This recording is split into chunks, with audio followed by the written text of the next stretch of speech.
Hello বন্ধুরা, তোমরা সবাই কেমন আছো? তো দেখো, আলু পটলের যে তরকারিটা আজকে আমি রান্না করব সেটা আমি যেভাবে করি সেইভাবেই তোমাদেরকে দেখাবো। তো এখানে নিয়েছি 150 গ্রাম চিংড়ি মাছ। চিংড়ি মাছগুলো একটু বড় বড়ই আছে। এই দেখো, একদম ফ্রেশ, খুব ভালো। আর চিংড়ি মাছ, চিংড়ি পটল সবাই খাও, কিন্তু আমি এইভাবে রান্না করি বলে ভাবলাম আমার রান্নাটা তোমাদেরকে একটু দেখাই। তো এখানে দেখো, চিংড়ি মাছগুলো আমি ভালো করে ধুয়ে নিচ্ছি। এইবার নেব একটুখানি ভালো করে বেছে নেব। তো সেটা তোমাদেরকে দেখালাম না। এই দেখো, ভালো করে এখানে আঁশ ছাড়ানো হয়ে গেছে। এবার চিংড়ি মাছগুলোকে ভালো করে ধুয়ে নেব। চিংড়ি মাছ কিন্তু যত ভালো করে ধোবে তত কিন্তু ফ্রেশ হবে। চিংড়ি মাছে একটা গন্ধ থাকে, সেই জন্য যত ভালো করে পারো ধুয়ে নেবে। এইবার দেখো, ধোয়া হয়ে গেছে আমার পরিষ্কারভাবে। এর মধ্যে নুন হলুদ মাখিয়ে আমি রেখে দিলাম। কড়াইতে দিয়ে দিলাম একটু তেল। তেলটা একটু বেশি করেই দিয়েছি, কারণ চিংড়ি মাছ ভাজার পরে এর মধ্যে আমি পটল আলুটাও ভেজে নেব। তো দেখো, এখানে আমি চিংড়ি মাছটা দিয়ে দিলাম, নুন হলুদ মাখিয়ে রেখেছিলাম। খুব বেশি কিন্তু আমরা চিংড়ি মাছটাকে ভাজবো না, কারণ চিংড়ি মাছ যদি বেশি ভাজো শক্তও হয়ে যায় মাছটা, আর খেতেও কিন্তু টেস্ট হয় না পুরো তরকারিটায়। তো দেখো, চিংড়ি মাছগুলোকে আমি তুলে রাখলাম। পটলগুলো গোল গোল ছোট ছোট করে কেটে নিয়েছি। সেগুলোকে এখন এই চিংড়ি যে আমি ভেজে তুললাম সেই তেলের মধ্যে খুব ভালো করে ভেজে নেব।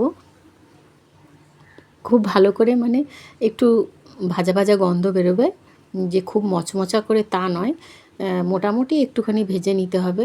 একটা গন্ধ বেরোবে পটল ভাজার, তাহলেই তোমরা বুঝতে পারবে। তো দেখো, পটল ভাজাতে আর বেগুন ভাজাতে কিন্তু খুবই তেল লাগে। তেলটা কিন্তু পুরোটাই টেনে নিয়েছে। তো এখানে দেখো, চিংড়ি মাছগুলো আমি রেখে দিয়েছি একটা বাটিতে। তারপরে আমি আবারও দিয়ে দিলাম একটু তেল। তেলটা না দিলে কিন্তু হতো না। যদি হয়ে যেত তো ওই তেলেই করে দিতাম, যেহেতু হলো না বলে আর একটু তেল দিলাম, সর্ষের তেল। আর দিয়ে দিলাম পেঁয়াজ কুচোনো, দিয়ে একটু নেড়ে ছেড়ে আর টুকরো করে কাটা আলুগুলো দিয়ে দিলাম। একটাই আলু দিয়েছি, একটু বড় আলু, ছোট ছোট করে দেখো কেটে নিয়েছি ডুমো ডুমো করে। দিয়ে এটাকে ভালো করে একটুখানি, আলুটা বেশ ভাজা ভাজা যখন হবে, পেঁয়াজটা গন্ধ বেরোবে, তখন 1 চামচ দিয়ে দিলাম নুন, স্বাদ অনুযায়ী দিয়ে দিলাম, নুন। আর 1 চামচ দিয়ে দিলাম হলুদ। দেওয়ার পরে আবারও এটাকে আমি খুব ভালো করে ভেজে নিচ্ছি।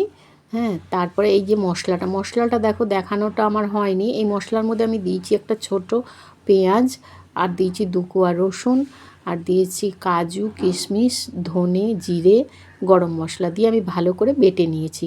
এটা কিন্তু দারুণ টেস্টি হয়। তো দেখো, আলুর সাথে কিন্তু খুব ভালো করে এই মশলাটা আমাদের ভাজা হয়ে গেছে, কষানো হয়ে গেছে। এইবার আমি দিয়ে দিলাম পটল আর চিংড়ি মাছটা, কারণ পটল তো ভালো করে ভাজা হয়েই গেছে মোটামুটি, একটু জল দিয়ে ফুটলেই হয়ে যাবে। আর চিংড়ি মাছটাও আগে যদি দিয়ে দিতাম তাহলে কিন্তু এটা হতো না। তো দেখো, এখানে ডবল চলে এসছে ভিডিওটা যখন আমি আলুটা কষাচ্ছিলাম খুব ভালো করে। যাই হোক, তো এইখানে দেখো, এইখানে আমি আলু পটলটাকে খুব ভালো করে, এই যে এরকম একদম দেখো, মশলাটা গা মাখা মাখা হয়ে গেছে, একদম মানে ভালো করে কষানো হয়ে গেছে, জল কিন্তু টেনে গেছে।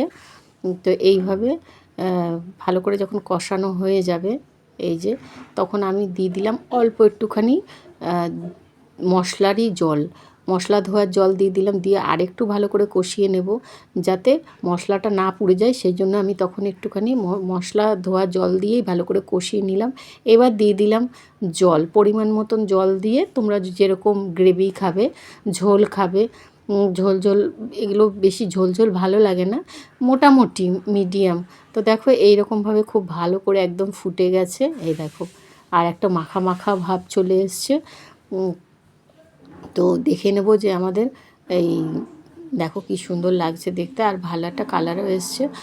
আর এই আলুটাকে একটু ভেঙে দেখে নেব যে সিদ্ধ হয়েছে কি না। আলু তো খুব ভালোভাবেই সিদ্ধ হয়ে গেছে। এই দেখো, খুন্তির একটু লাগাতেই, ডগার লাগাতেই কেটে যাচ্ছে।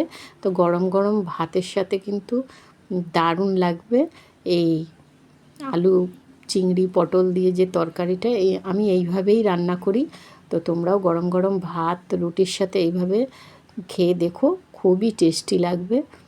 আর রান্নাটা কেমন লাগলো অবশ্যই কমেন্টে জানিও। তো দেখো, বাটিতে নামিয়ে নিয়েছি। এবার গরম গরম ভাতের সাথে দারুণ জমে যাবে। তোমরাও এইভাবেই করতে পারো। আর মশলার মধ্যে কাজু কিশমিশ অবশ্যই দিও।